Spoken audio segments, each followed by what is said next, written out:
Why does the person who once felt safest suddenly feel like they're slipping through your hands? The harder you hold on, the faster they go? You've replayed it 100 times. The early weeks were effortless. They showed up. They chose you. And somewhere along the line, something shifted. Now you find yourself rereading their texts, timing your replies, checking their read receipt more than you check your own heartbeat. If that landed on you, stay with me. This whole video is about you, and I know what you're probably thinking. You came here because of a title about acting as if the universe is about to give you everything you desire. You wanted a boost, a push, a promise that what you're waiting for is coming. Here's what I'm going to give you instead. The truth about why you're still waiting and what it's doing to the exact person you're waiting for. Stay until the end, because there's one insight buried in here that changes everything, and no one tells it to you straight. So let's talk about what you've been doing, gently but honestly. You've been acting as if they're coming back, acting as if patience is love, acting as if the strength of your feelings alone should be enough to pull someone closer. But here's the part nobody warned you about. What you call devotion, something inside you is whispering, is desperation, and that whisper is louder than you think.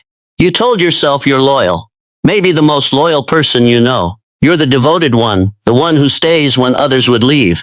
You forgive when others would walk. You give before being asked. But loyalty doesn't send a third text after 2 unanswered ones. Loyalty doesn't shrink your day around someone else's silence. That's not devotion. That's negotiation with yourself for the smallest possible scraps of attention, and it costs more than you're counting. And this is where it gets uncomfortable. You can call it love all day long. You probably do. But love doesn't shrink to fit someone else's schedule. Love doesn't hold its breath hoping to be remembered. What you're doing is waiting. And waiting feels like love when you're the one doing it. That's the trap. You can't feel the difference from inside, because both of them live in the same chest, beat at the same speed, and keep you up at the exact same hour of the night. Here's the question I need you to sit with. That title, Act as if the universe is about to give you everything you desire. What if your version of acting as if has been sending the exact opposite signal all along, and they've been reading it this entire time? Think about what acting as if actually broadcasts. When you act as if something is already yours, you relax. You stop checking. You stop performing. You stop treating the other person like the source of your oxygen. But watch what you've actually been doing. Every check of the phone is a message you didn't mean to send. Every delayed reply, rehearsed, is a confession. Every time you make yourself smaller to avoid overwhelming them, you announce exactly how big your fear is. They don't need to hear it. They feel it in the air you bring into the room, in the weight of your need, in the way your whole nervous system leans toward them like a plant toward a window. And this is the part that turns everything upside down. The behavior you're wearing like armor, the loyalty, the patience, the overgiving, is the very thing triggering the distance. Because somewhere deep inside the person you're chasing, closeness sets off an alarm. Not a conscious thought. An old buried instinct that says, if someone needs me this much, I'm going to lose myself in them. So they do what the alarm tells them to do. They step back. And the moment they step back, you step forward.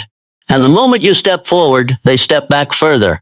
And you read their distance as your failure, so you try harder, which guarantees more distance. That loop is older than your relationship. It was wired long before you arrived. Nothing changes until the thing you're chasing stops being the thing you need. That's the whole of it. Not a technique, not a countdown. A shift so quiet it takes most people years to notice it happened. And I'm not going to pretend it's easy. It isn't. It will feel like falling asleep without their name in your head. It will feel like leaving a room you spent months decorating. But here's what you've never been able to see from inside your own longing. The withdrawal was never about you. It's a pattern wired long before you arrived. And in the next part, we're going inside it. Why does the person who pulls you closest always seem to keep one hand on the door? You felt it in the exact moment it happens. Maybe it was the morning after the deepest conversation you'd ever had. Or the day after they finally let their guard down around you. Everything felt close, real, and then quietly they were gone, not absent, just different, colder, slower to reply, boozier. And you stood there holding the memory of their warmth, wondering what you did wrong, when in truth nothing you did had anything to do with it. And you've done it again since, held your phone like a compass, waiting for it to point back to them. Here's what you couldn't see from where you were standing. For some people, being loved feels less like safety and more like being swallowed. Let that sit for a second. You experience closeness as comfort. You lean into it. You'd live inside it if you could. But there are people, and you know one of them intimately, whose oldest wiring reads intimacy differently. Every step you take toward them activates something far below their conscious mind. A quiet alarm that has been sounding since long before you met them. It doesn't say this person is dangerous. It says this person is getting close. And close means losing yourself. Close means the walls come down. And those walls were built for a reason they can no longer remember. So they do what the alarm tells them to do. They deactivate. And that's the word for what you've been watching, even if you never had a name for it. Deactivating is a set of subconscious moves designed to kill a feeling before that feeling can kill them. They go cold after a peak of connection. They suddenly notice flaws in you that weren't there a week ago. They get busy. They rediscover work, their ex, their freedom, anything that restores the distance that feels like safety. And here's the cruel symmetry. They don't go cold to hurt you. They go cold to survive a fear they can't even put a name to. You need to understand something important, because without it, you'll spend years misreading what happened. There are two flavors of this withdrawal, and they feel different on your skin. The dismissive avoidant goes still. Quiet, almost peaceful about it. They can sit in the distance without reaching for you, not because they don't feel, but because they're better at convincing themselves they don't. Then there's the fearful avoidant. They burn hot. They pull you in completely. And the moment the heat gets real, they panic and rattle between craving you and fleeing you, sometimes within the same hour. You remember that one.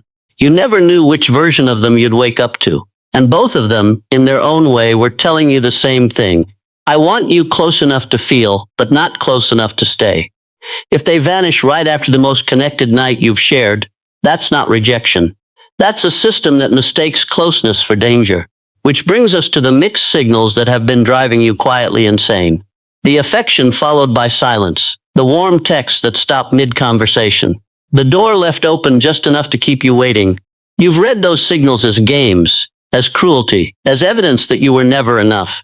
You started decoding their moods like weather patterns, reading signals that weren't meant to be read. Here's what they actually are. An alarm system, not a strategy. Every act of distance is a fire escape. And every time they feel you pulling away, really pulling away, the fear of loss gets louder than the fear of closeness, and they reach back. That's not manipulation. That's a nervous system swinging between two kinds of terror, and you're the rope anchored in the middle of it. They're not playing with you.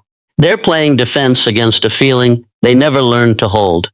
And now you're going to feel something shift, because here's the question that keeps people stuck for years. If withdrawal is protection, why do they orbit back the moment you finally stop waiting? Why does the person who ran from your closeness come looking for you the second your need leaves the room? You've probably lived this. You went quiet. You meant it. And suddenly they reappear. A message, a like, a question about something you mentioned weeks ago. And part of you hates how fast your heart answered. Because you promised yourself you were done. And your body never got the memo. That pull and push is not an accident. It's the deepest instruction their mind is running. And to understand it, to finally see why they come back the moment you stop waiting, we have to look at what silence does to a mind that was never allowed to miss anyone, and how it rewrites the memory of you. What really happens inside the person who pushed you away? The moment you finally stop waiting, you've probably done it already. Or you're about to. You went quiet. You deleted the thread, archived the photos, stopped checking. And maybe you did it to get them back. Be honest. Or maybe you did it because you finally ran out of ways to reach for someone who kept stepping back. But here's what you couldn't know from where you were standing. The moment you stopped waiting, something in them woke up. Let's be honest about no contact first, because you've heard 100 versions of it. You've heard it's a game, a manipulation, a countdown until they cave. And if that's why you're doing it, to make them feel what you feel, you're going to lose yourself waiting. So strip it down to what it actually is. No contact isn't a trick you play on them. It's the removal of your need from their airspace. That's it. You stop broadcasting. You stop leaving your heart where they can step on it. And then you watch what happens when your need is gone. Not to them, to the whole dynamic.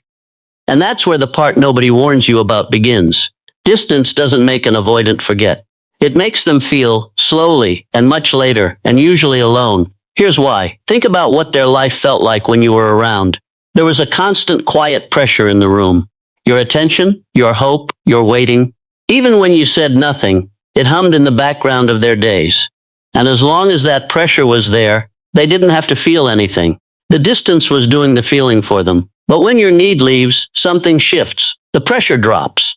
And what they suppress starts rising to the surface. Not in a flood. In slow, inconvenient moments. A Tuesday, a car ride, a song.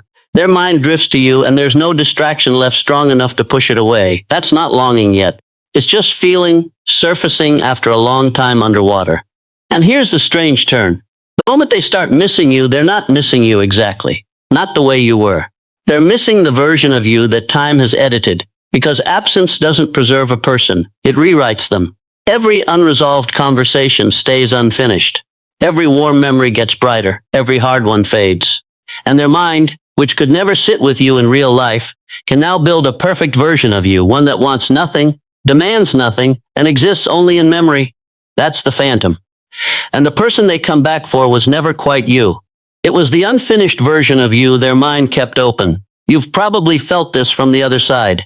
Someone from your past, years gone, suddenly on your screen at 11:47 at night. And you wonder why now. It's because their mind only just finished turning them into a ghost. And ghosts visit at the hour when nothing else is demanding to be felt. Now here's the loop you need to see from outside, because living inside it has cost you more than you've counted. The pull toward, the panic, the pull away, the return, repeat. You know this cycle in your bones, the hopeful week, the cold week, the reappearance that restarts everything. And if you've lived it, you already know the terrible truth at its center. The addiction was never the person. It was the unpredictability. Your nervous system got hooked on the hit of them choosing you after the silence. That's not love. That's a slot machine that pays out just often enough to keep you feeding it. So they come back. A check-in, a like, a saw this and thought of you. And your heart slams open before your mind can ask the only question that matters. Is this a return or is this a test? There's a difference between being missed and being tested. One is an invitation. The other is a temperature check. A temperature check reaches out just enough to feel the heat of your attention, your quick reply, your relief, your yes. And once it registers your warmth, it's satisfied. It can go back to its distance because the fear of losing you has been temporarily soothed. That's not them coming back. That's them dipping a toe in to make sure you're still there. And if you keep answering the temperature checks, you'll stay in the loop forever. Warm enough to comfort them, distant enough to never threaten them. So how do you know when a return is real after everything you've survived? That's the question everyone asks, but the answer isn't in them. It never was. It's in the version of you that silence is already creating. And that's exactly where this ends. What if the person you're waiting for was never the thing you were actually asking for? Sit with that for a moment before your mind defends itself. You've spent months, maybe years, organizing your life around one name, their return, their change, their answer. You told yourself it was them you wanted. But watch what happened in the moments you were with them. The safest ones, the quiet ones. You didn't glow because they were perfect. You glowed because for a few hours you got to feel chosen. You got to feel safe. You got to exist on the inside of someone's life instead of at the edge of it, looking in. And that feeling, that version of yourself that appeared in those moments, that's what you've been trying to get back. Not them. The you that you became around them. That's a hard thing to feel because it sounds like you're diminishing what you had. But it's actually the most freeing thing you'll ever hear. Because you've been chasing a person across a table that no amount of reaching can close. But the version of yourself you want, it didn't die when they left. It was never theirs to take. It's still in you, buried under the waiting, under the checking, under the habit of asking someone else for the green light to feel your own worth. And here's where the whole story turns. Self-worth built on someone's return collapses the moment they leave. You've lived that. Every reappearance raised you into the sky. Every silence dropped you back to the ground. You built your foundation on top of another person's behavior, and other people's behavior is the shakiest ground there is. But self-worth built inside you doesn't need to be chosen to survive. It doesn't check its phone. It doesn't hold its breath. It doesn't shrink to make someone else comfortable. And here's the part you won't believe until you feel it. That version of you is more magnetic than the version you've been broadcasting. Because need broadcast at full volume is a signal. But a person who is no longer negotiating for love, that's a different frequency entirely. And the people who ran from your need can feel the difference instantly, even if they don't understand what changed. Now, before you ask what they'll do when they feel it, we need to talk about you. Because there's a word for what you're becoming, and it's not over them. It's earned security. You've probably heard that patterns wired in childhood can't be changed. That your attachment style is your fate. That you'll keep choosing the same door because it's the only one that feels like home. None of that is true. Patterns can be rewritten, but not by waiting, not by finding the right person, by becoming the one person you stop abandoning. Think about what you've done for them, the patience, the forgiveness, the showing up even when it hurt, the staying. Now ask yourself the question that changes everything. Why do you give that to someone who walks away and withhold it from the one person who can never leave? You've been begging for love in other people's houses while leaving your own empty. You've been the devoted one to everyone except the one who needed you most. And that's the shift the title of this video was pointing at all along. Acting as if the universe is about to give you everything you desire, not as a trick to bring them back, as a decision to stop treating yourself like someone who's about to be abandoned. And when that decision lands, something in the dynamic has to move. Because here's what happens when the chasing stops. Really stops, not as a strategy, but as a result of you becoming whole. The old dance ends. You were the one following. Now there's no one following, and the other person has to do something new. They either step toward you, not out of your need, but out of their own capacity, or they reveal that they never had it. And either answer is a win, because one gives you what you've wanted, and the other finally sets you free. What they do tells you everything about them. It tells you nothing about your worth. Your worth stopped being up for negotiation the moment you stopped offering it. And this is where we come full circle. Remember the first question this video asked you? Why does the person who once felt safest slip through your hands the harder you hold on? Now you know.